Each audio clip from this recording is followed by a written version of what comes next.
Hello, everyone. My name is Jonathan Dornbush, and welcome to IGN's God of War Spoilercast. I am joined today by Alana Pierce. Hey, what's up? Andrew Goldfarb. I'm so excited for this. And IGN's newest intern, Cory Barlog. Fantastic. Hey, Cory, I how are you doing? a lot of high hopes. I really hope you guys like my work because I want a job. I think you have a big future here. I'm excited. Oh, my God, that's so good. No, Cory, of course, is the creative director of God of War, who has thankfully joined us as we do every single spoiler we can think of about God of War. We're going to dive into our theories, the biggest story moments, gameplay, everything. Yeah, please don't get angry at us in the comments for there being spoilers. Yeah. Yes, If yeah. you have not played the game, please stop now and go play the game. Yeah, if you've not been to the depths of Helheim, the heights of Jotunheim, please go away. And then come back and listen. Very poetic. Come listen. Thank you. Did you rehearse I had a whole monologue ready, but we're all talking together. It's not Very poetic, and it was also not the very time. mean during the spoiler warning. Well, we already did the spoiler warning, so it's fine. But I do want to jump right in. We're going to go through as much as we can of the story. I want to jump into the end of it, though. There you go. Every just good story start at the end. Yep, exactly. Get right into it because so much happens when you get to the end of the game. You get to Jotunheim. You've gone through this incredible journey. You get there to spread Atreus' mother's ashes and Kratos' love's ashes. You get there. You find out Atreus had another name. He did. He had a Norse name, Loki. This is my favorite part of the game.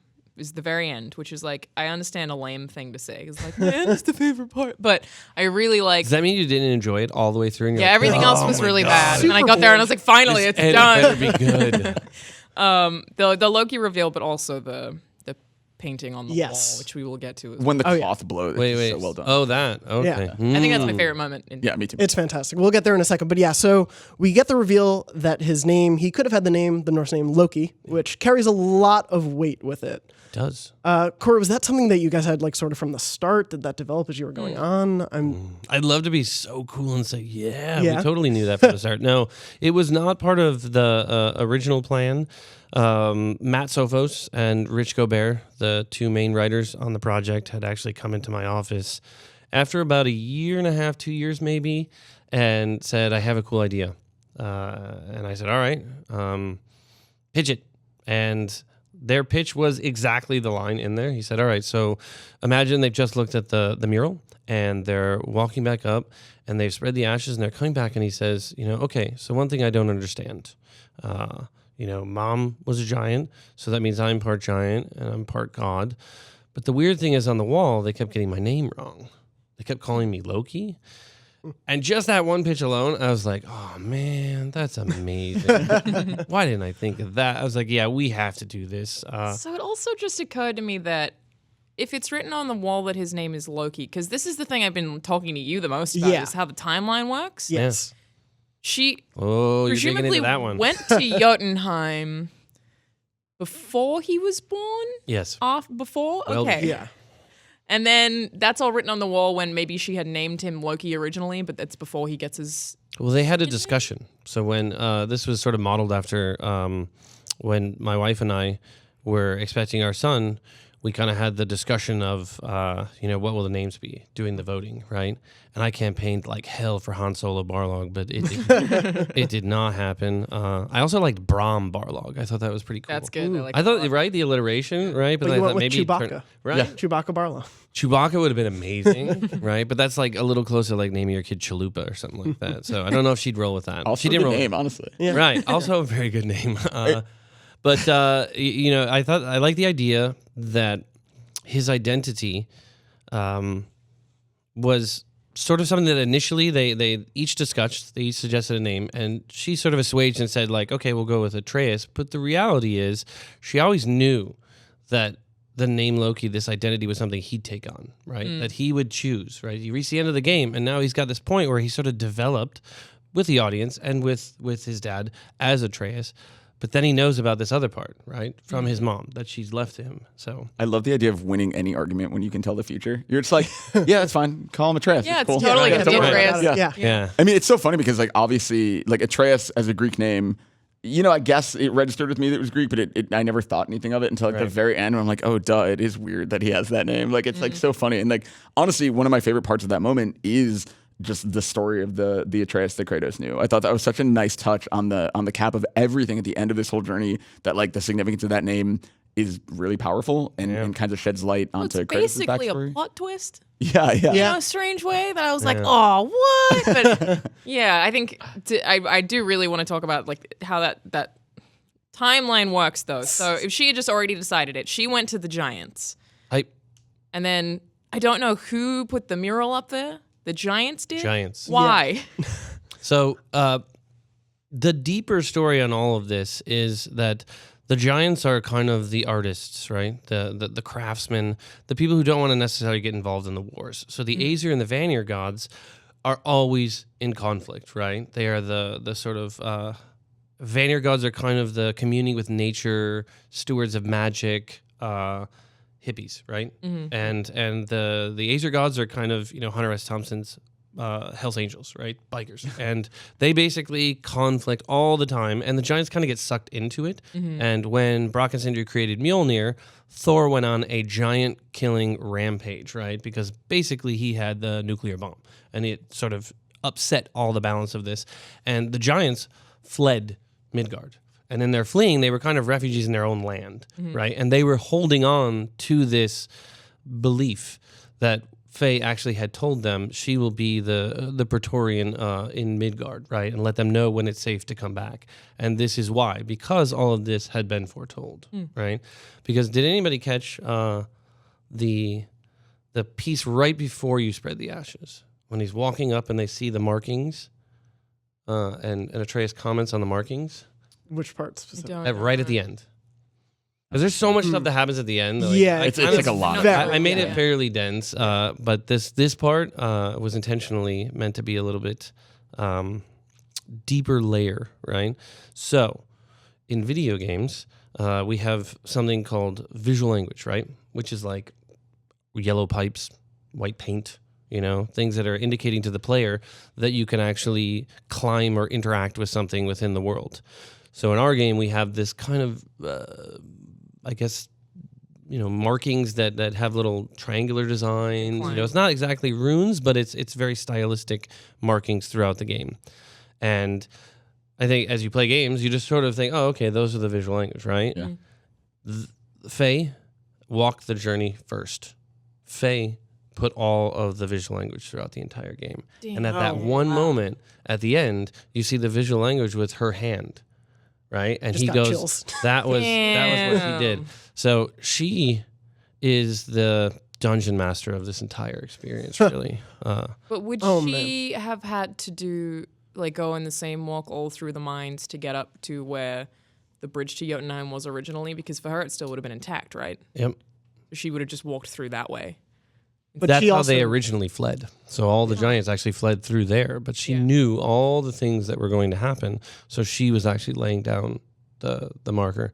That's why I love Norse myth so much, because it's like that idea of Ragnarok, the idea that everyone knows what's going to happen. Yep. That whole thing with the world serpent, they all know what's coming, you know, and I think that's such a fascinating... And they sort of embrace it too. They're like, this is great. This is how life is supposed to be. So the bikers are basically saying, let's live life to the fullest. Let's drink, let's eat, let's fight, let's enjoy life, right? And... maybe a little bit too much, but also in the lake, right? The writing is in yellow. That's sort of the color associated with her. Yeah. So there are a few areas in the game in which she specifically wrote something. So not all of it was written by her, but anything that is kind of in her, what we're calling her kind of cardinal color, like yellow is her color. Those are sort of messages from her. She just has a yellow pen that just lasted a really long time. Right. It's a really good tagging pen. everywhere. She's got yellow spray paint. I mean, she was able to predict the future, so I'll give her a cool. She's really Midgard's worst vandal, if you think about it. Is. Her graffiti is amazing. That thing at the end, the sort of super secret ending, is Atreus actually sort of channeling a little bit of her power as well. So seeing a little bit into the future. So his abilities are very different from Kratos's, and they start to manifest slowly after he has the breakthrough on the journey, which is that sense of understanding who he is. And each one of these things is this sort of exploration into who he is. It is removing the layers to kind of discover. And some of it we've told people, some of it we haven't. The world serpent speaks in a language that nobody can decipher, which is why we didn't put any subtitles there. So he actually says a bunch of stuff. You kind of put subtitles, they're just all like, va, ra. Which are fun to read out loud. I did love, just on the giant note, there's an earlier piece of dialogue that Atreus has, and I loved the idea. It never hit me until then, but just giants don't have to be physically giant. It was just like a really cool concept and awesome twist on that I just didn't expect at all. And I love that little bit of dialogue in there. And that Atreus laughs at him. Yes. Yeah. It's like, oh, you think they have to be giant? No. And that's interesting because they talk about it in the myth as well. Hold on, I forgot to turn my phone off, so that's pretty rude, man. Rookie And we mistake. have a call in from Troy. Right. Chris Judge is calling right now. So I forgot what I was saying. Sorry. Don't worry. We're talking about the giants. The giants, that's right. In the myth that they can come in a normal size or a giant size, right? Yeah. It is more of a, at least in our world, a force of will. They will themselves to be whatever size that they need to be at the time. Okay. Cool. Yeah, I just want you to write another Norse mythology book. I started reading a couple before this, and now I just want to read your book of it. Oh, fantastic. That would be wonderful. Especially as you look up, like I love, it was one of my favorite lines anyway, but when Atreus is like, can I turn into an animal? It like breaks the tension in that moment really well. Yeah. That's the first thing he says, right? What animal did he say he could turn into? But I think he just says, can I turn First, into he an says animal? Did somebody get a hint that he was Loki early Exactly. on? Yeah. And that's the thing. Like, that's why, like, the Retrospectively, I significant... was like, Yeah, there exactly. it was, I yeah. love that. Well, and That's all over the place. too. Sindri pulled a fish out of his bag one time, and I was like, oh, because Loki turns himself into a fish a bunch, that must be Loki. And then it was a total misdirection. You did mention it. I wanted to talk about it later, but we might as well just jump in right now. The secret ending.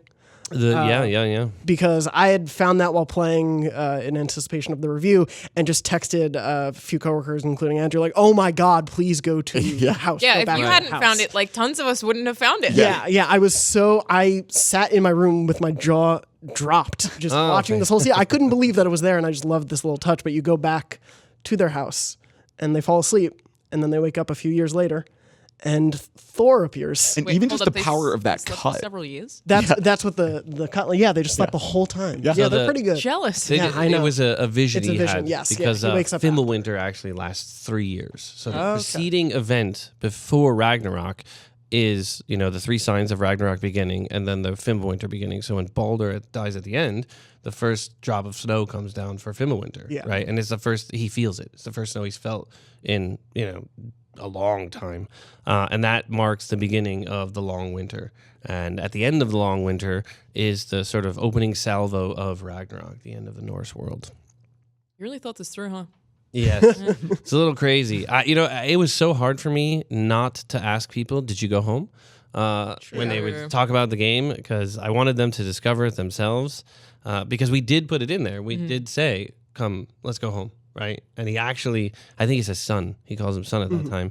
And everybody was arguing about this. We need to give them a marker. We need to give them a task in the journal and then send them home. And I was like, no, it's a secret ending. It's secret. We need to not tell them. And if they figure it out, then they're going to, did you know? Like, because I wanted these moments that I had when I was a kid, when we were back at school, and then someone would say, did you know if you did this, you'd get this, right? Did you know if you use a bomb on the wall, it'll actually open up a thing inside the wall? And I'm like, what? And I want to, I'm sick. I got to go home. So I wanted to put as many of those moments in the game as possible, but then it required me to not tell people about that. It's so freaking hard, man. I had just gone home for the chamber, and I heard the incidental dialogue. So I was like, let me see what's inside. Yeah. Many people actually had the same thing where they didn't think to go home, but then they were going there to actually open up the... I also didn't even realize there was a gateway there. I was just like, oh, because you were like, go home. And I was like, well, how the hell do I get home? And I was like, oh, never mind. There's a gateway like, literally right there. Yeah. It's also, so as we're recording this, last night I beat the Valkyrie Queen. And I love the dialogue about Freya there as well, because as someone who doesn't know Norse myth, like I didn't know that Freya was like Queen of the Valkyries at one point. And I think that's a very smart, interesting setup too, especially given how angry she is. And Yeah, she mad. that monologue, her monologue at the end of the game, I think is like, I keep saying everything's my favorite moment. I'll say that like 15 times during this, but like, man, like the power when she just stares daggers at you and just that monologue is so devastating, and that performance especially is so good. literally watching her be choked to death and knowing she can't do anything back.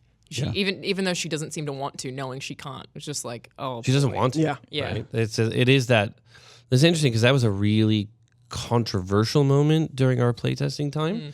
And we were getting some pretty hard feedback for a month or two. And I kept like trying to think through all the things we were doing in the setup. Like, what did we do wrong? What is not happening? What are they not getting?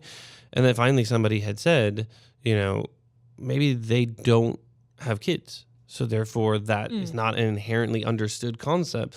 That it's like, but I guess I just assumed like, you know, if my sister was in trouble, I would give my life for her, right? Like it just felt like that would be a normal thing. But then we sort of used Atreus to be the audience at that moment and say exactly what the audience was telling us. I don't get it.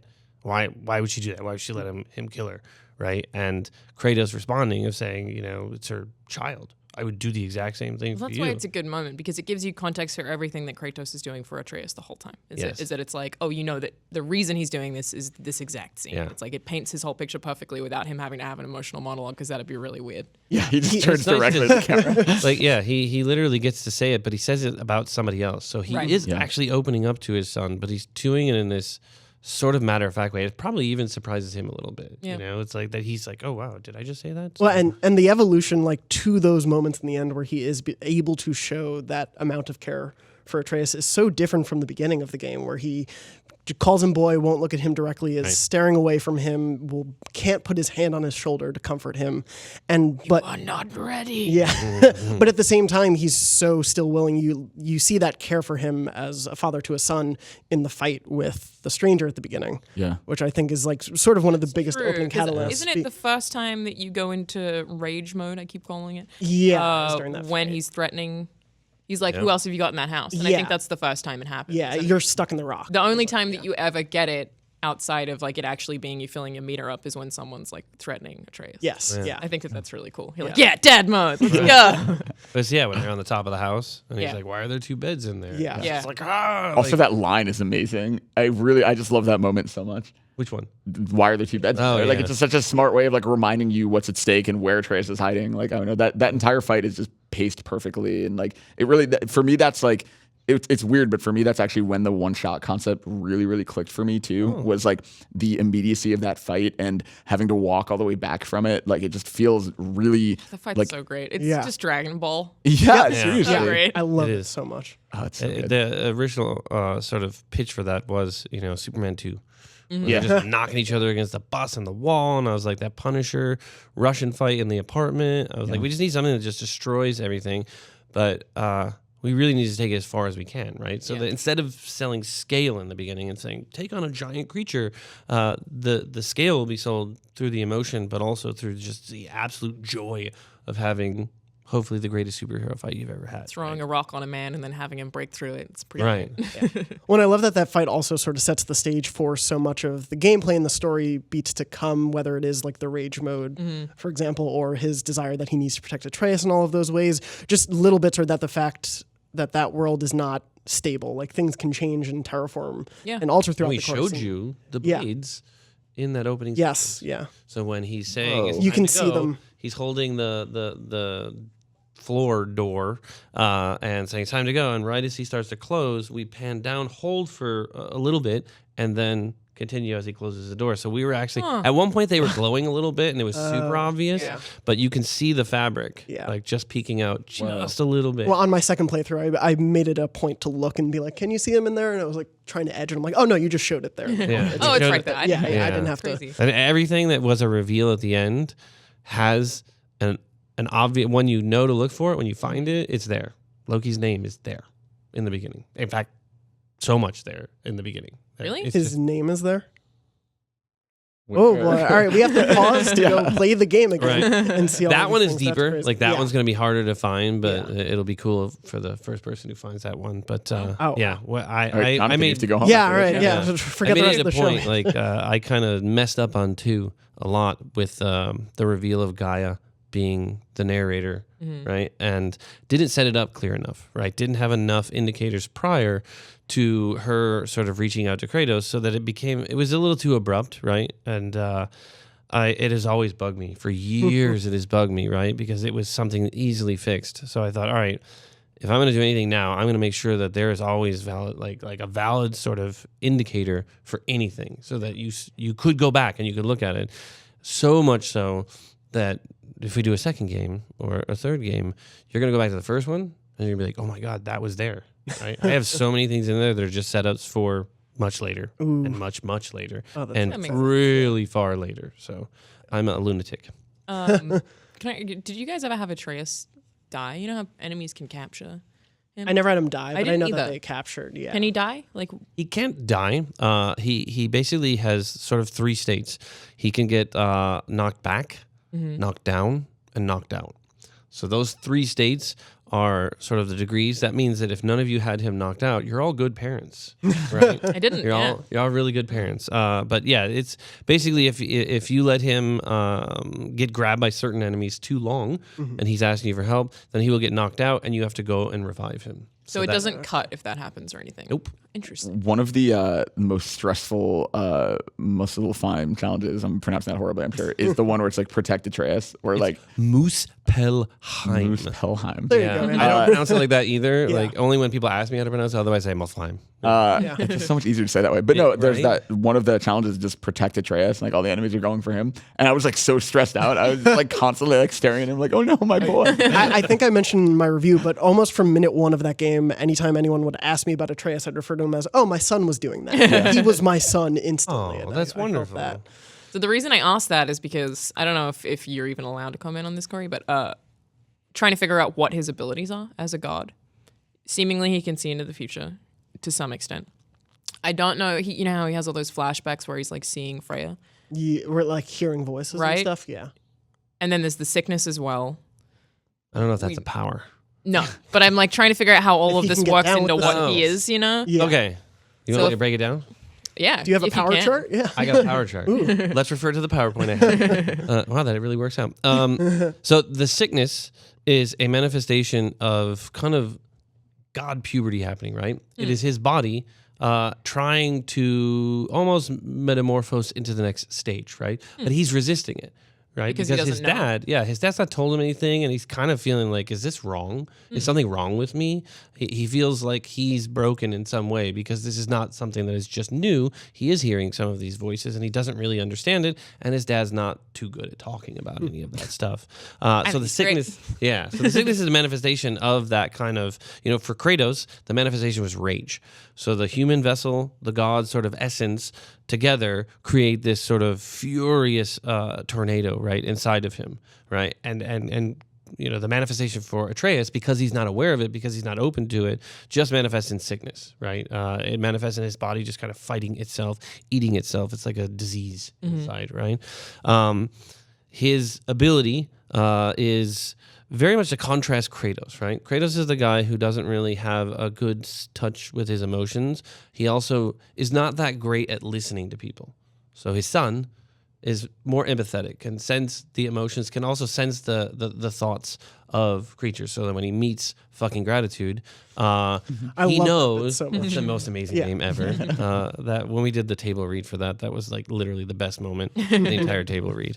But he can actually intuit and sense and hear the voices not only of people but of creatures, right? But it's new for him. This is all very new stuff, and this sort of lends into the eventual power of Loki, right? That he has this ability to transform into other creatures and such. So that this is like his origin story, his beginnings, and he's starting to investigate some of these powers. But they all grow throughout time.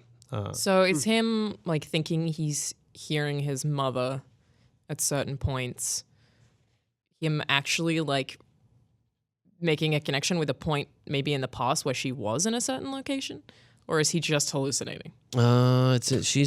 She. This is where it gets a little tricky. She is actually, I guess, in the light in Alfheim. The Alfheim light is for us, as we look at all of this, the Lake of Alfheim is kind of the well of a part of the Norse soul. There was one part in the game that never made it in and got cut early on, but there's this thing called a Lindwurm, right, in Norse myth, and it kind of travels from realm to realm, sort of devouring some of these souls, right, or a fraction or a part of the soul, because the Norse soul is broken up into like 6 pieces, and then would travel to the lake and kind of deposit these souls in there, and then it would go into the light, coming back out, and then sort of go back into somebody else who was born. So it's this fantastic sort of cycle of life that all these different people and the fractions of their souls are going into this well and then being sort of ejected back out to the other realms. The Lindwurm ended up getting removed from that, but that kind of connection to all of these pieces and putting all of them together means that part of Faye was there waiting for Kratos to come into the light. And she was trying to tell him, because if you look at what happened in the light, it is a chronological visual of your journey. So before you go to Jotunheim or Helheim on the boat, she's showing Kratos. She doesn't have a lot of power to be able to do so much. The most important thing she was showing was the kind of inner life of Atreus, right? That when he was sitting there and he was praying, inside his head, he was talking about how disappointed he was, how dad doesn't like him, right? And now how he just wish he would, give him an attaboy, right? The Alfheim light sequence is one of my favorites in the game. We keep talking about favorites, and it's pretty much all of it. But hearing everything Atreus says just feels so real and so honest, where he's like, I wish it could have been him instead of you. Yes. Like it just hits you so hard, but then you're also seeing everything from Kratos, but seeing the gate of Jotunheim at the end of the game and knowing that's what I saw back then works so amazingly well when you plant those seeds, but then also when you get out of the light is so heartbreaking for me. Yeah, But do you have in your head an amount of time that was, like, how long Atreus is hanging out there? In my head, and I don't know if this is, in my head is canon, so yeah, it's canon. I was saying it was about, half a day to a day, right? Oh, wow. That he kind of went in there and it felt like a few minutes, and then Atreus was stuck out of there for a day and kept getting attacked by dark elves over and over and over again, and kind of felt similar to how he felt earlier in his life, that he was being abandoned again, dad again, not delivering, right? Yeah. I think that was actually my favorite line in the game, is when Kratos comes out and he's like, "You've been gone a long time." Yeah. Like, oh no. Yeah, we I'm recorded so that. sorry. Yeah. We recorded it really early too, so his voice was much higher than it was later in the game. That was one of our early scenes. Before his god puberty. Right, before he hit god puberty. Before he turned into a fish on set. I think that scene is really effective too, because that's the first time there's sort of I won't call it cheating, but it's the first time there is kind of a break to the unbroken shot idea, like that. Even just that moment of like fading full to white as you go into it was like it's so much more jarring than I think it would have been in a game that had a lot of cuts. But like in that moment, I was like, oh, like I'm in it now. You're aware of it when it happens. Yeah, we had several moments that just spatially, when we started having to edit certain things down, because that's the trick of doing the no cut, is that everything has to be the connected world. So once you start editing and cutting things out, you're like, okay, now I have to cover a massive distance because you have to go from here to here. So we still move, the camera still moves to that place. We just end up having to pull a little bit of a trick to say, all right, well, all that gameplay that we cut, or all that scene that we cut, we still have to cover that. Well, we can figure out smart ways to kind of connect that still. But underneath, if you were to turn off the light, you're moving. It's still continuous. We never actually cut away as much as we just don't want to show you the fact that we have to cover a larger stretch. It just feels jarring and weird. Well, and the Bifrost feels like a very good workaround for that. Or when you're going to different realms, you just have to sit in there as the game sort of loads. It's pretty every time. Yeah, So exactly. it's like, all right, this I'm on board. Oh, that's It's great. a real cool light show. I love it. Yeah. Finding out that I could go to different realms, like it didn't hit me before the game came out. I just assumed it would all be in Midgard. And then they're like, oh, we have to go to Alfheim. And then you find the some of the words for learning how to go to Muspelheim. And I was like, oh my God, this is this game is so much deeper than I was expecting. And being able to go to some of those realms, I wish I could go to them all, was this incredible, like, oh, there's going to be different stuff. And when you get to Alfheim, it's this completely different realm. Yeah, especially because like for me, like there was that for sure. For me, it was actually, that moment hit me when I came back from Alfheim and went through the black smoke and got up to the top of the mountain, and then you meet Mimir and the game basically feels like it begins, like it's like there was so much game left. The longest prologue in the history of prologues, right? It's just crazy to me that like from that whole time you're like, get to the summit, get to the summit, get to the summit. And it's like, oh no, dude, this isn't the summit. Wrong summit, bro. Your summit is in another castle. Before we move on from Alfheim, you know when you're fighting the king, I suppose, I don't remember what his name is, at the end when you're just about to leave Alfheim, he says, when you kill him, he says, you've made the terrible mistake, or something like that. Yes. I don't know what that is in reference to.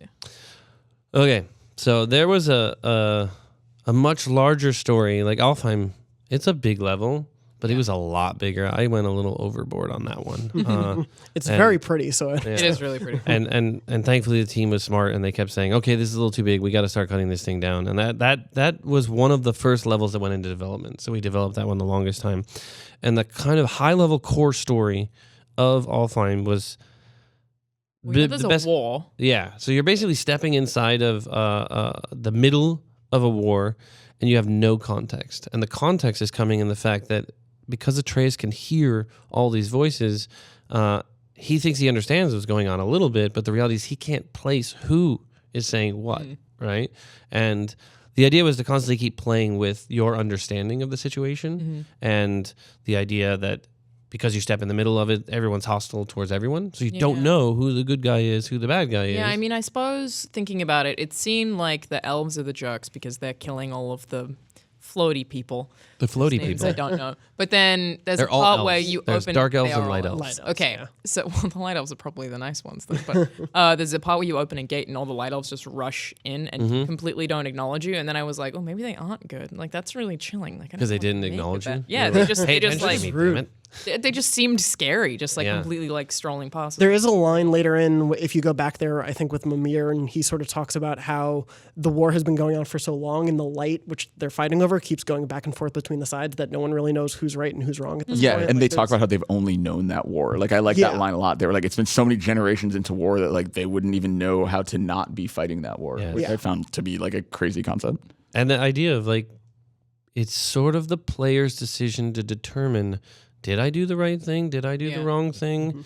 I mean, for me, I look at it as it really is one of those no-win situations, right? So- There isn't a clear good guy and a clear bad guy as much as, is everybody the bad guy, right? Is everybody not right for wanting to own the light, right? Because it's not theirs to own. So the king's point is basically just you pick the wrong side to make you... Right, to Doubt. make you question, Gotcha. right? And it's and we explore that hopefully at a later date and find out maybe a little bit more information. But it was also that sense of when you see the dark elves later, Yeah. they got a bone to pick with you. They don't like Yeah. you very much. Well, I love that there's a little bit of dialogue too about how the assumption is they came from Svartalheim, like the realm of the dwarves, actually, and that the sort of the history of this war. There's so much untapped there to really explore. Which there's so much built into the lore that you can pick up. And I was like, I just want to learn everything about this world as I was going through. I know it's Real like talk. as much as I want a sequel game, I kind of want a prequel game. Yeah. Where it's just about like the mythology of it Yeah. all. Yeah. I think that was also the fight that I found the hardest in the entire game Really, with the king. With because him? he had the thing that would make me blind. Oh, yes. Destroyed me. that thing could be Yeah. tough. Took yeah. such a long time. Yeah. it was That- really tough. That fight forces you to evade like Yeah. crazy Yeah. because you can't really block blind. So Yeah. it makes you, you better understand you got to be mobile. Yeah. I get blinded all the time. And it's just so frustrating. But when you actually win, It was you very finish the fight, satisfying. Yeah. super satisfying. That was also Yeah. one of the first fights that taught me, okay, I'm going to put all my XP into upgrading Atreus and I'm going to just cheese. Like, I'm going to stay far away and just mash that button until I can get up close. Using Atreus for support, one, it ties into the story so smartly as they play with it, as you play with it throughout the story. But I also, I upgraded him from minute one because he's so helpful in so many scenarios. Well, right? yeah, as soon as you could get like his arrows to do the maximum amount of damage is the one that I just used that so much. Oh, yeah. And the chaining the shock together one. Like Yes. when Very it's like cool. three That was enemies. so Oh, fun. it's Yeah. so Yes. helpful. Yeah, it was very fun. Well, and especially becomes really helpful in some of the later stuff, just talking about using Alfheim as you can explore so many realms in here and going to Niflheim and Muspelheim, however we want to say it these days. You say it really quickly, no one will know. I'm just like, Muspelheim. And it has Yeah, Niflheim and Muspelheim. Oh, we take the M train. I was calling it that. Musselsheim I the like whole that, time. the M just 'cause train. I didn't- but like being able to go to those realms and seeing the mix of things, especially Niflheim when you're running through, because there are dark elves in there to fight, which are so brutal when you're also being fought by Revenant and then just Draugr, everyone. And in then the environment. Valkyrie, Yes, and then like- the environment too. Like, I do, like, I don't want to spend too much time on it, obviously, because there's so much. Yes, but, like, yeah. I do just really appreciate that there's, like, a secret roguelike hidden in the middle of this game. Like, oh, is that your favorite thing about it? yeah. It's probably my favorite thing overall. Getting to Niflheim and realizing what it was, I was like, oh. And then it's also really cool when you go to Muspelheim, and I'm like very self-conscious saying it now. When you go there, I think M and Train you- is good. Let's just go with Stick that. to M Train. All right, I'm into that. When you go there and it's something different, that really worked well too. Because I always wonder about side areas, like, and I think it's one of the things I appreciate the most, and why I'm still exploring so much in this game. That it never just feels like you like copy pasted one area into another one. Like all of them really do feel distinct, and I absolutely love that. Even on the Lake of the Nine last night, I found stuff I hadn't found. I'm like, how is there There's still so stuff? much to do there, but that's especially cool because with the water lowering, every time there's a different thing that you can access. Yeah. And so every time the water lowered, I'd be like, hell yeah. The water level lowering blew my mind just on a design level because I assumed it was like, oh, we have to create an open world, but 3 times over because it has to be enjoyable at each of those levels, but also still And work that was all the way cut down version. There was like 5 water levels at one point. Oh wow! Man. Yeah, I Ocarina of Time. Yeah. too much. I mean, I love the moment you spin the water wheel, you open the gate, and you get to, I forget what it's called, but like that whole back area where there's like, it's one of the dragons is back there. yeah. Conan's Maybe In the northeast, it's with a area? V. Yeah, it's exactly, yeah. It's just where you go all the way through that Virgarden. Yeah. You go all the way through that temple and like get to the end of it. And I love that whole moment too, because I was like, this is just a side thing that some people could just skip entirely. Yeah. And that's so cool. It was beautifully done. Yeah, the team did an amazing job on that.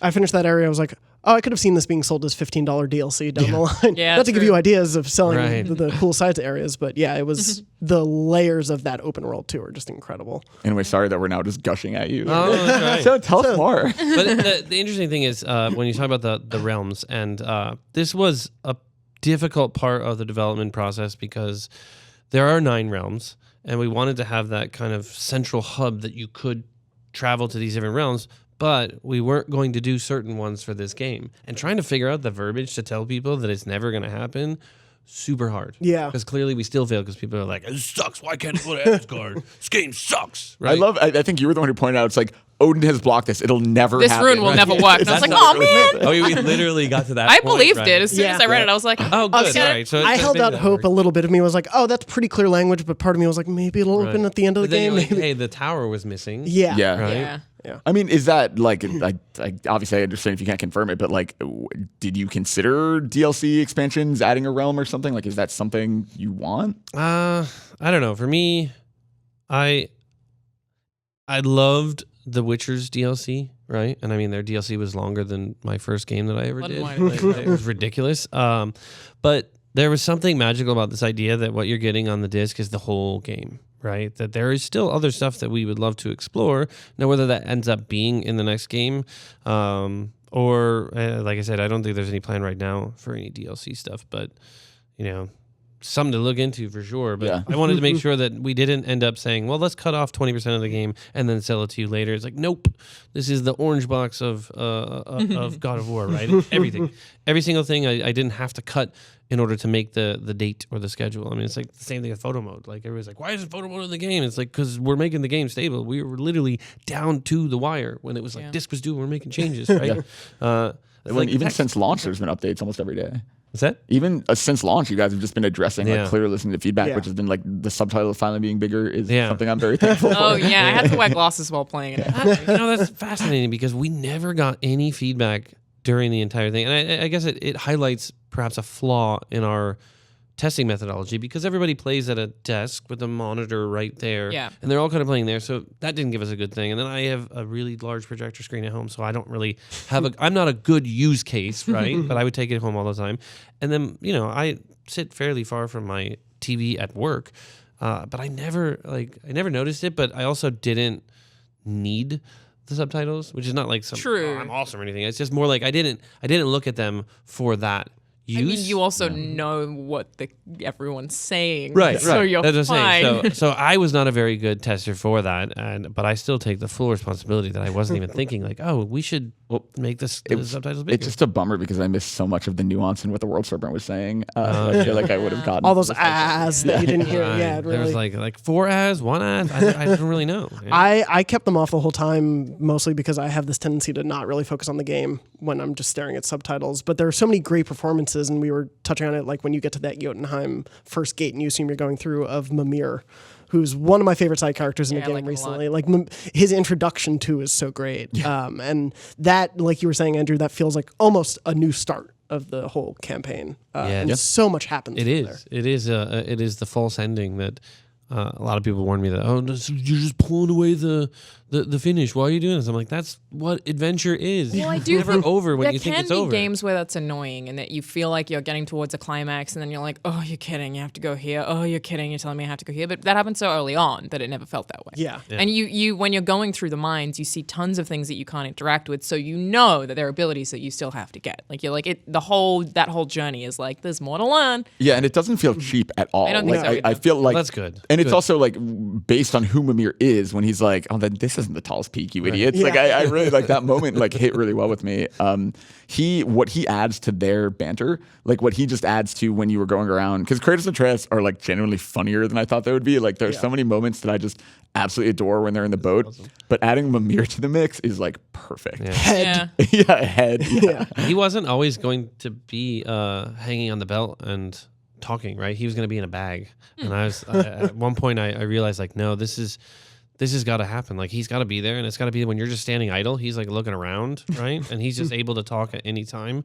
So I started campaigning, right? Any idea that potentially might be a little wacky, I start going to people and just dropping it in an unrelated conversation.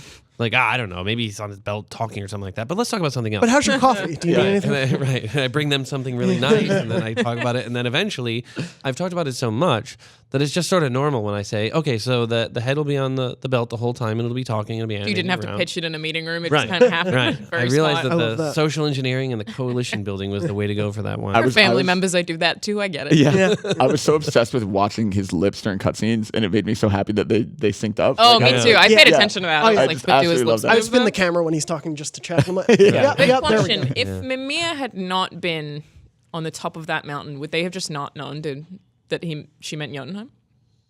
That is correct. Faye would have been like, guys, Right. what the hell? Oh, Yeah. You have so much you need to Why learn. Midgard. Maybe she's to thank for Mimir being there also. Probably not. But she knew he would be. Yeah, it's in the- theory, yes. she knew that he would be Yes, there. exactly. There's a lot of connections between all of that. I'm not gonna. That's later stuff. So let's yeah. just say that it's not an accident. None of it is. I love that Mimir knows everybody. Like that's like he's just like your buddy who like He's super every go helpful, gets and it makes recognized. sense. Yeah. Well, and it's just like even in cutscenes when like characters recognize him, I love it. Like again, that Valkyrie Queen moment where he's like, "I'm so sorry," and he like knows who she is, and like she recognizes him. Like Well, you also figure out that Freya is Freya because of him as well, I Yep. think. I love that. Yeah. she That's spits how in that's his face. revealed. Yep. Yeah. The Oh, I forgot best- that she the spits best in his face. response. Yeah. Brings him back to life and then spits in his Right. face. Because he was the guy who orchestrated the marriage, right? He's Yeah. the one that, Oh, that yeah. said, "Let's stop the fighting," and he basically did that classic, like one of you marry another, Mm-hmm. and we will bring this sort of group together and end all of this conflict. But really, Odin's just the worst, right? Well, and finding out who Freya is was such a great moment for me. There are hints in there that you can tell, but I didn't know that at all going in. I have a very base knowledge of Norse myth, so seeing that happen and So you didn't see the PlayStation Greek announcement of Freya? no, I did Oh, not. good. Thank you. I didn't What see happened? that either. Yeah, what? I didn't know There that was either. a little bit of a snafu on our communication where it was like, oh shoot, we accidentally put out the cast list early. And I was like I so see. worried because we worked so hard to prevent knowing Baldur and Freya, and then they just associated the localized cast with that.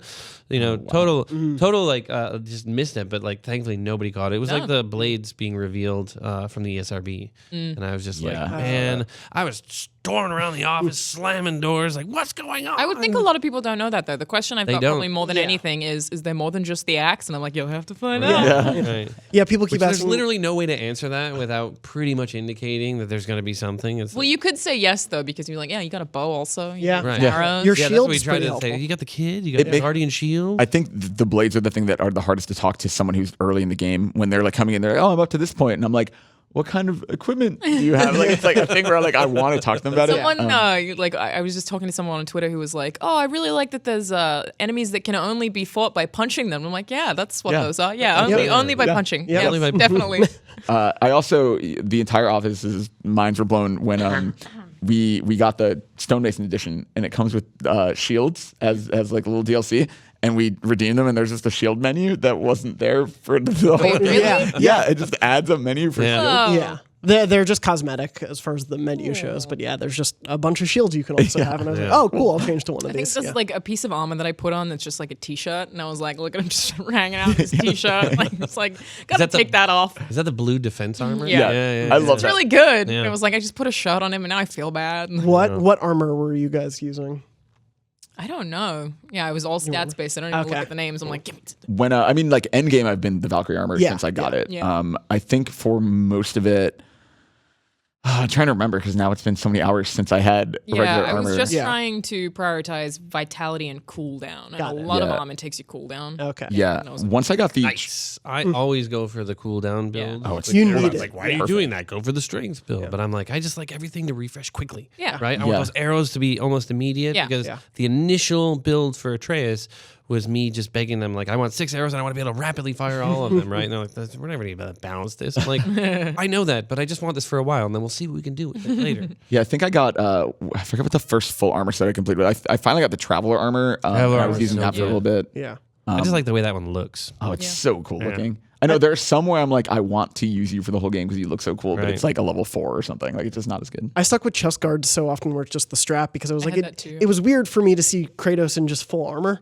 I was Yeah. so used to just seeing shirtless or chest guard Kratos. I was like, that feels unnatural. Oh, but that Right. Niflheim armor but set, it dude, works. is Yeah. so- No, it is works so that well. the first Yeah. one? I got All used to it in armor? the end. Oh, that's Yeah. really good too. Yeah. I just remembered the part at the end where he takes his chains off and you can see the The tattoo sort like of. the scars. Yeah, Burns. And burns. what does he yeah. say? He Burns, says, "I don't have anything tattoos. left to hide anymore." Yeah. Yeah. I'd actually forgotten about that, and that was a really sweet moment too. It was like he was like, "Nope, my kid knows everything now. Like, Yeah. this Yeah. is me." Well, Yeah, yeah. it's like that first scene. The first scene he's doing is he's turning his body. Yeah. You know, because these are the wounds that something I wanted to explore more, but we just didn't find the right place, and I think we ended up cutting some stuff out. But that idea of the wounds that never heal, right? That idea that at all times they're sort of bleeding. They're always reminding him of this, and part of it is an inability to let go. He'd never given himself.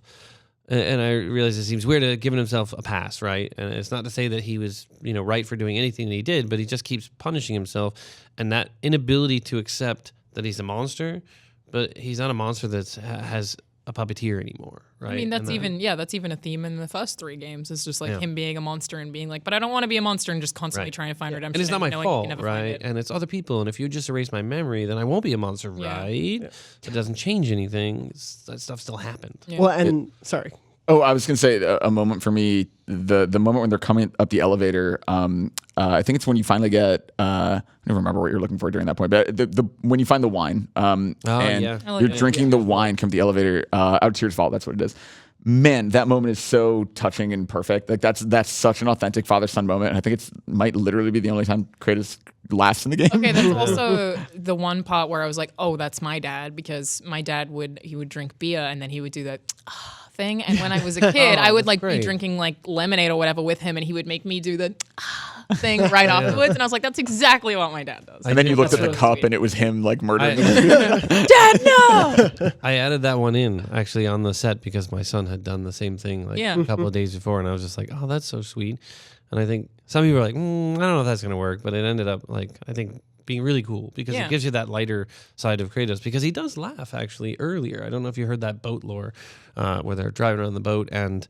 I can't remember the exact conversation, but basically Kratos kind of has and Atreus recognizes it and goes, "Did you Oh, just yeah. laugh?" And he's Yeah. like, "I do not laugh." I do remember that. Yeah. I love all the incidental dialogue around the lake where they're going off to do a side mission or whatever you want to do there, and Atreus wants to help people and the spirits and everything, and Kratos is just like, "We're doing this to help for our mission. I do not care about them at all. This Yeah. is just for us." I also love. There's so many comments about patricide. Like Atreus is like, I can't imagine killing your father. Like I get angry at you sometimes, but like I would never kill you. And Kratos is like, oh, you get angry at me. Why do you get angry at me? And Atreus is like, oh, nothing. Never mind. We're cool.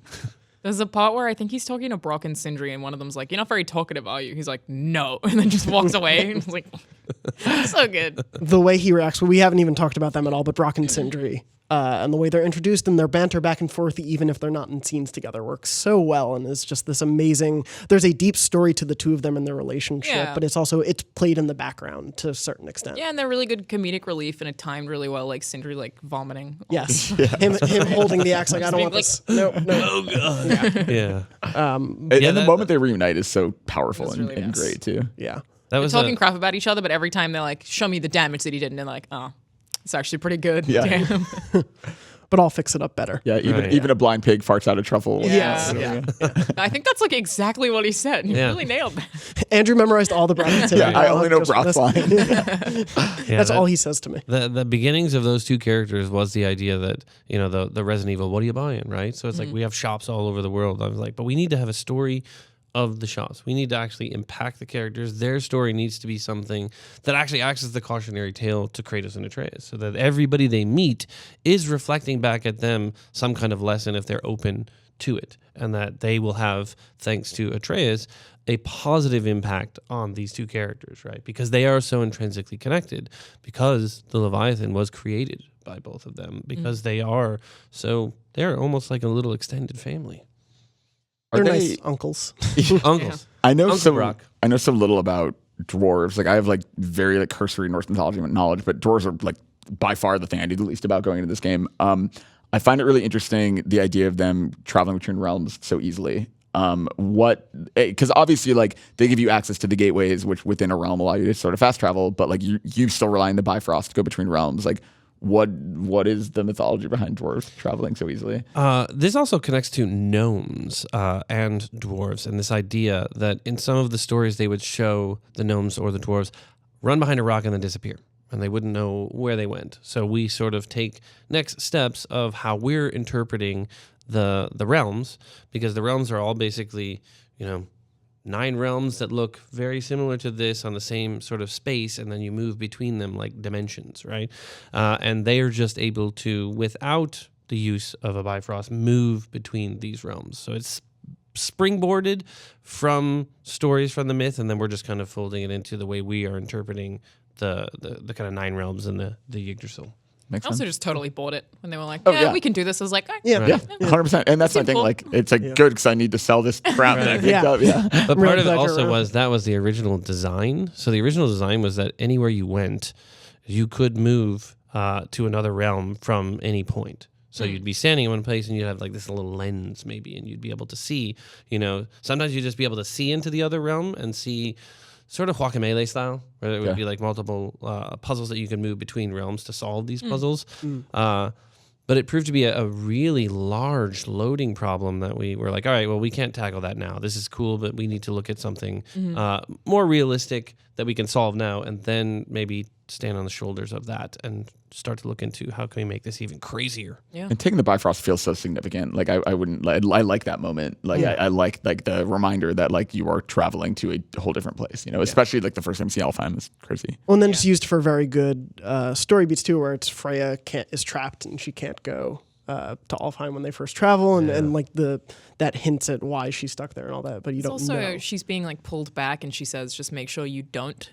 And she gives you a warning and then like gets pulled back. And I assume that was stay in the light for too long. Like that's what I was like, that's what Don't she get caught up in the wanted. conflict of the elves was what she was going to say. Oh, And we interesting. wanted it to be that she started to say something. And at one point we sort of garbled that last bit so that if you could, pay attention, you'd make it out. But it was so specific that once you got that information, it sort of ruined the level. So it was like, all right, Gotcha. what we need to do is the incomplete thought that she is dematerializing and then can't finish the sentence. So you're like, what is it? It's so ominous Yeah. doing it that way. Like it played so much better doing it that Oh, way. good. Because then you're thinking about it the whole time. You're just like, Yeah. what? Oh Well, no. especially when you're so new to this world too, and you're just getting your bearings. And it's like, I just traveled to a new dimension. What am I not supposed to do? Yeah. This is alarming.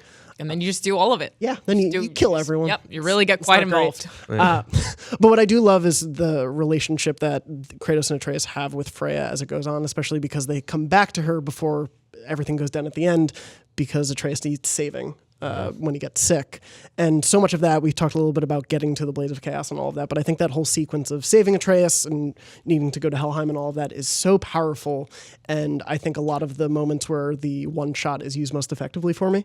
Oh, on the boat. Oh, Yeah, God, yeah. when you're just forced to sit with Kratos on the boat, and as it revolves around him, and then It's all covered in flowers. yes, Yeah. and then Athena appears on the boat. Oh, and yeah, all of yeah, that Freya's is- boat. Oh. Yeah, I And love it's that they obscure the shot and then you come around Athena's there. It's so Yeah. smart. That was that whole sequence starts all the way back with seeing Modi again, right? And that, I think, really fantastic moment that was not in.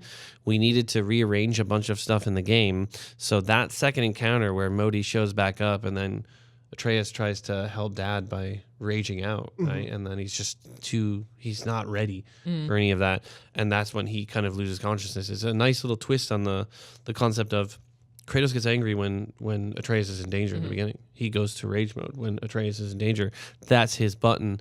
And then Modi's pressing the whole mom button as well as putting dad in danger. And it's like truly how he feels about dad comes out, and he tries to, like dad, rage out and protect him, losing consciousness. And then from that moment of picking him up and going all the way back and doing everything like that, to me, I was really into the idea of taking our time on that one. Yeah. Right? Yeah. I was like, I do not want to rush this. And I had many people coming at me saying, let's fast travel. This is boring, because art wasn't finished and things weren't fully in. And it was going to be really difficult to come up with the new system of carrying him, placing him in the boat, going around, locking all this stuff out to ensure. But I was like, trust me, it'll be good. I know it seems like it's a long time, but that's building the anticipation up. And it was like this fantastic moment of vindication when people are sending me texts and saying, hello, old friend. Oh my God, I got so excited halfway through. And I was like, I was anticipating this can't be what they're going to do, but I think this is what they're going to do. And I was like, that is awesome. If you'd fast traveled, I feel like it would have weakened it. When you're like the moments in the game that you need the walk, like you need the time, are that for sure, carrying him back, and then go and get the blades, and then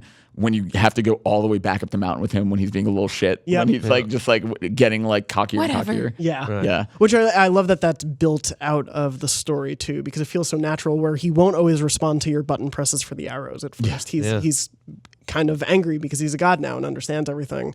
And that whole section was, I hated him in that moment, but I understood why it was happening. I was like, please stop being this rude little kid. But you really... As soon as he insulted Sindri, I was like, yep, I'm done. Yeah. How dare you? Not doing it. It was a delicate part there because, we needed people to see he was going off the rails. And he was going off the rails because dad was just letting it go. Right. Yeah. He was kind of not doing his job. So it's like, Mimir saying, you're just going to let that go? We're not going to say anything about this? Yeah. This kid, what the hell, right? They didn't make him apologize or anything like that. Right. He didn't acknowledge any of it. And it just let him go further and further.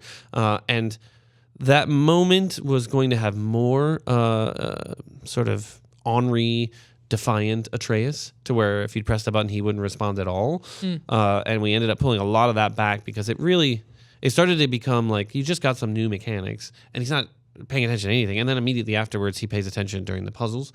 So we found a nice push and pull of that to ensure that you still felt like he was a jerk, but there's always that risk of like, I don't want to talk to him anymore at all. Like even when he becomes not a jerk, I'm so angry with him. But it seemed like everybody recovered and still liked him after that moment. Yeah. Oh, yeah. Definitely. Yeah. It also seemed right, though. Like, I Yes. understand that I was annoyed because Kratos, in theory, would have been annoyed also. Yeah. So it wasn't like it felt wrong in any way, but I was like, just get your attitude out. Yeah. Which is probably frustrating because Kratos wasn't saying anything. I was like, just yell at him, damn it. Yeah, well, it all made sense to me because it's like here you have this kid who's seen this very angry father in the course of this adventure. Like that's how he expresses himself as a god, and then he learns that he's a god, so maybe he should do the same. Good point. And starts to act that way. And he's also in the middle of like he's still grieving his mother at that point. Right. So his emotions are just all over the place. And it's like I understand why you're terrible. Dad gives him that lesson in the beginning. We go where we please, boy. Yeah. Like saying that is that every one of those bad lessons he gave in the beginning, right? Because to me, close your heart to it is a terrible lesson. It is a lesson that Spartans get to become machines of war, right? And he's carrying that on and clumsily moving through the motions of being a father. But eventually, he gets to that point. He gets to the point to say, look, we do have to be better. All the way back to the beginning. Don't be sorry, be better. He actually acknowledges he has to be better. He has to make better decisions. And, try to at least, and it's a very Kratos thing that his example for his child is to not let his child see another child kill their parent, right? Yeah. That he intercedes, not because Freya needs protecting, but because his son needs protecting, because he's not doing it for Freya, he's doing it for his son, right? And he knows he's going to make an enemy of somebody who is awesome, right? That they had a good beginning to their relationship. But I think for me, this is this really great origin story of Freya, that her origin is a lot like Kratos. It's very tragic, and bad decisions were made, and those bad decisions snowballed into something that just kind of got away from everybody. And where she's going to go next is so awesome. I love the parallels between Freya and Baldur too. You see that in Helheim when Baldur's down there confronting the ghosts really of the good. past, and that scene's you get that full just sort of here's their situation, and it's not that dissimilar from what Kratos and Atreus are going through. Before the game came out, we had so many conversations about like if there's no cuts, how will they do flashbacks? Like how will they deliver exposition? And that moment in Helheim, I was like, oh, this is perfect. Like it was such a smart way of doing it without it didn't feel weird or like overly expository. It felt totally relevant and important information, but it was delivered in a way that like happens very subtly and naturally. Like I really was impressed by just that. ignore it. You could just climb around and not pay any attention, but like I stopped instead at it. I watched it play out. Yeah, I did Yeah, me too. Yeah, there's a couple moments where it to. like locks you in for a split second because Yeah. the camera moves and then you can keep going. And I was Yeah. like, oh no, I want to see this whole thing Yeah. play out. That's a And then- testament to Jeremy and Danielle's performance. I mean, I didn't have the heart to tell Jeremy that it was that kind of scene. So we did that scene several times, and he kept saying like, I don't think I nailed it. I want to go back. I want to go back and get that one. And I was like, no, I think we nailed it on the second one. But you know what? You want to do it again? Let's do it. And then we did it several times, and then we needed to move on. And then he sent me a text message like a week later and said the scene was haunting him, and he hadn't gotten it yet. And I was like, should I tell him that there's really no camera on the scene, and that you're experiencing it sort of in real time, and that there's like two versions of himself? So not to worry, it's awesome.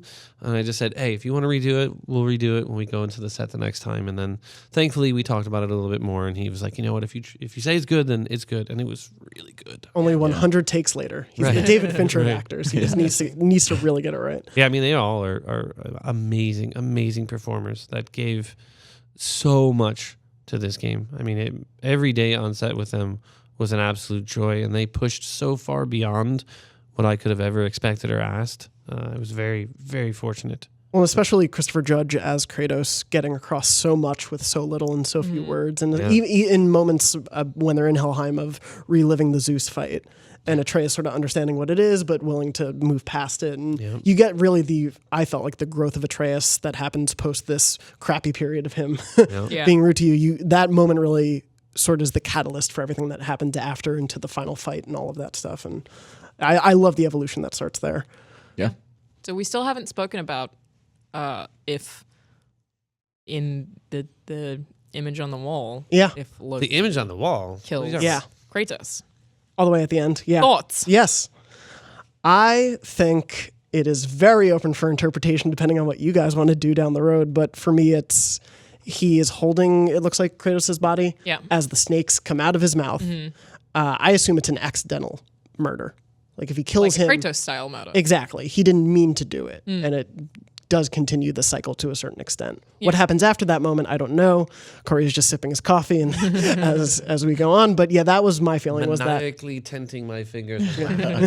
he's like, which of these sounds better? Yeah. But yeah, for me, it was very much. I'll tell you this. I know exactly what it is. Oh, Yeah. Well, So it's not. I mean, I'm sure you set up. can't tell us, and B, I kind of don't want you. Oh, and I'm No, totally yeah. not going to tell Yeah. you, but I can tell you it does mean something. Everything in there means something. It would actually be really weird. Be careful what you wish for if you were just like, oh, here's what it is. And we're Yeah. like, oh. You just spoiled the next Right. game. Like, what are you? So I'm on. what'd you think it was? Well, I definitely think that Loki kills Kratos based on that. But I think you might be right, and then it might be like him in a different animal form or something like that. And then, because based on the way the posture is, I'm of the assumption that he's showing some kind of regret. Or at least, like, he seems to be caring for him at the very least. He's not standing over him. He's not, like, in a pose that's powerful. Yeah. It seems to be something that's like, I have killed you, potentially. Like, I don't know. Potentially regret. The Loki I know the best is like the Marvel Loki, which is obviously very different. But it's like, I think of it as, when I think of that character, especially now seeing this origin of this version of this character, like, I can totally imagine it being an indirect thing, like seeing him as a trickster doing a bunch of stuff for something else that indirectly leads to Kratos' death, and so he feels responsible, rather than like, oops, my talon was too sharp and I cut his throat or whatever. Like, I don't know. Maybe that he like all kills him out of snakes. rage, or like a similar thing, like some kind of someone tricks him in the same way that happened to Kratos, or he kills him out of rage and then comes out of it and regrets it. Like there are definitely options, but I feel like we're all kind of on the same. Or it's literal, and he throws up a snake and the Vomits snake a bites snake, Kratos. and then it's just, oh no! Or Kratos is just like, that's disgusting and dies. He can't handle it. And that's, Oh my god, I'm gonna be sick. it's the Thor That's Ragnarok version wonderful. of God of War. It's Taika Waititi directs God of War. Right. But yeah, for me, that moment was super powerful, especially coming after that final fight with Baldur and Freya, and Freya's amazing speech to you. Yeah. Well, I also like that Atreus didn't see it. Yes. That it like yeah. covers it over and he never sees it and Kratos doesn't point it out to him. Yep. Doesn't show it to him. He's just like, okay. Because we all have No, dude. secrets. And Kratos almost sounds relieved when he's like, I would say he sounded comforted. Yeah. In a Yeah. weird way. it's because I forgot what the line is. Atreus says something, runs off, like, "Oh, and this is how it ends," or something, and then like the thing blows up, and Kratos sees it, and he's like, "Yes," or whatever the line is. But it's like, yeah, it's really. It's just, it's also just really sad because it's so cyclical. It's just happening to all of them over and over and over again. It's just Well, and Kratos is like, he's been alive for so long that it's like the idea, like seeing this image of your own death when you're him, and you like surely know it'll happen eventually, but like I would imagine it would be a sense of relief for someone who's essentially immortal. yeah. If that's what it means. Yeah. Shut up, Cory. All right. Obviously, you're saying you have sort of the forward of what comes next. You have that what that image means in mind. Did you have everything before the game of like how long this is after the last God of War journey we've seen? Like how much older How Kratos long is? is this after the last game? Yep. Cool. All right.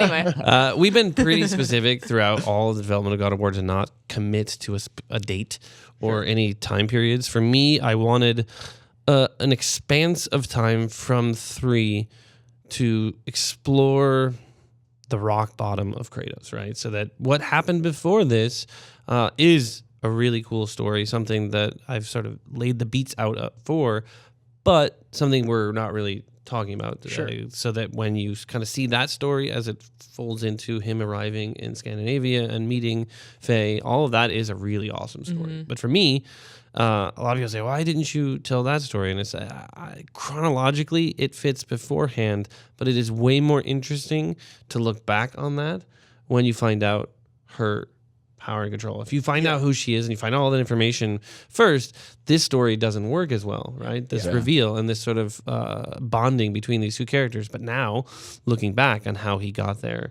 that to me is far more interesting because now you feel like you totally understand everything, but you don't. Can you make a game where she's the protagonist though? Can you say That could be amazing. Can you say how old Atreus is, or how old Atreus is supposed to be? That's another one we're not getting specific on. Fair. Right? I can say that Sonny Sulik, when we hired him, he was 9 years old. Wow. Interesting. It's a very symbolic number within Norse myth. But it was just fortuitous that he was 9. Interesting. Just happened to be 9. Yeah, just works out. Having played through it all now, I completely understand where you were coming from. Of it means so much more of what came before if you know what happens like in this period of time. Whatever happened between Faye and Kratos and all of that makes so much. Will probably make so much more sense if we ever see it. Now that we've seen this journey. Just to wrap up, were there any sort of we covered a lot, but there's still so much to this game. Were there any other favorite moments that you guys had? From the I hear journey? you have a lot of that's Yeah. my favorite. I moment. just Yeah, immediately Andrew. say every moment of the whole game. You're like minute 1. We're sitting here for 20 hours while you're describing it beat by beat. Kratos is chopping a tree. You hit start, new game. Okay, that part was pretty good too. Yeah. I like when we talk about like favorite lines or favorite moments, that concept of like Freya being like, when you first have to go to Helheim to get the heart, and she's like, no flame can burn there, nothing from the 9 realms. And then he's like, well, I have a thing. Like it's like that moment of getting the blades and like, man, like just visually the orange when you're in Helheim and the significance of the blades and like the feeling outside your house when you use them again for the first time, like that. I honestly feel like from the moment you're in the boat and see Athena all the way through arriving in Helheim, I seriously felt like it was just like continuous chills. Like it really brought back so much of that like original God of War experience in such a positive way, but in a new light, you know. And like he's not. It felt like being reunited with an old friend in the worst way. Like he doesn't want to have to do The this. trophy. That's true. Yep. I really like Freya's turtle. Yeah. Oh, that turtle is The turtle great. house? Yeah. But I also, the area, you know how you enter through the back door, which is, I don't know if it's the turtle's butt. Don't want to think about it. But that sort of hub area. It's not the turtle's butt. is a place where you can see there's a ton of chests in there and you can see basically every single thing that you will unlock.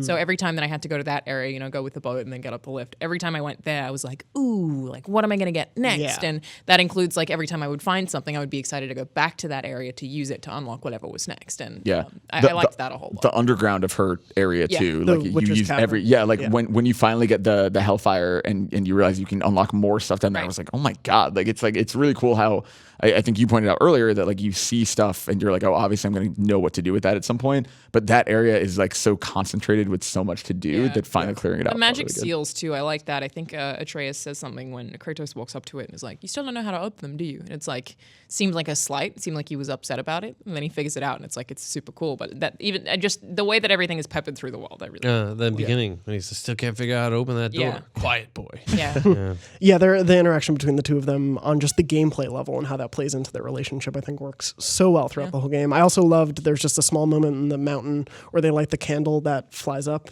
sort of the floating candle thing is just to light the way. You're the first person who's brought that one up. That's great. I think it encapsulates so much of their relationship together and their love of Faye and all of that just in this moment, in the midst of, hey, we're about to go fight a dragon.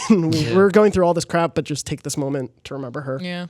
That moment, the Sky Lantern is what it's called. The Sky Lantern moment is one of my top moments within the game. Its initial concept was born of the first time you see a fireworks display with your parents, but for me it was far more personal. When I proposed to my wife in Australia, we were staying in a apartment that looked over Sydney Harbor. So it was the New Year's Eve. The insane expensive fireworks display that went on. It was just so spectacular and fantastic. And it was after that I had asked her to marry me. And it was kind of just such an emotionally charged moment that when we started making the game and I talked about that fireworks display, I didn't really make the connection until I had seen it actually put together in the game, and I just started weeping. It was. I mean, I was like, oh my God, I didn't even know what I was doing at that moment. Have your family played it, or have you played it in front of them? No, she hasn't. She hasn't been able to play it. She's been in Sweden actually since January, and I miss them so terribly. I mean, they truly are the driving force behind me doing all these things, and she's very bummed that she can't play it. I'm going to probably try to send a PS4 out there so that she can get a chance to play it. But I mean, so much of this is for her, for Hilo, that it's this game is it's one of the hardest things for me to replay, just because it absolutely takes me on this bizarre emotional roller coaster that unearths things that I wasn't even aware that I was doing. It's like I had told Marty the other day that everybody keeps saying, oh, so you're Kratos and your son is Atreus, and I guess what is your wife like, Faye or Freya? And I was like, actually, it's the opposite. I'm Faye, right? I'm the one who's not there. I'm the one who doesn't get to go on the adventures with my son. I'm the one who perhaps is trying very hard to make a connection with them, even from a distance, and hoping that they're patient enough for it to be done, right? So I'm excited for them to play it. I am too. I do think it's unfortunate that you painted so much yellow paint all over Sweden. Right. I know authorities have been looking for you for the government's watching right now, and they have some questions. That's fantastic. I will get arrested when I go back. But no, thank you, Cory, so much for one, telling that story, and two, putting so much of yourself into this game, because I think it shows through in so many of the biggest moments. It's all very, very genuine. Yes. Yeah, for sure. That's why. Yeah. Thank you. That's wonderful. But thank you so much for joining us today. I'm very excited about your career at IGN as our new intern. I think we're started something great. Do you guys need anything? You need any coffee? Yeah, can you get me some coffee? Yeah, that'd be great. Yeah. Excellent. I'm going to get on that. Yeah. And thank you, Andrew. Thank you, Alana, for joining us. Thank you. And thank you, everyone, so much for listening or watching our God of War Spoilercast. Remember, you can stay tuned to IGN for all things God of War. We have so much going on. It's awesome. This game is awesome. Thank you for joining us.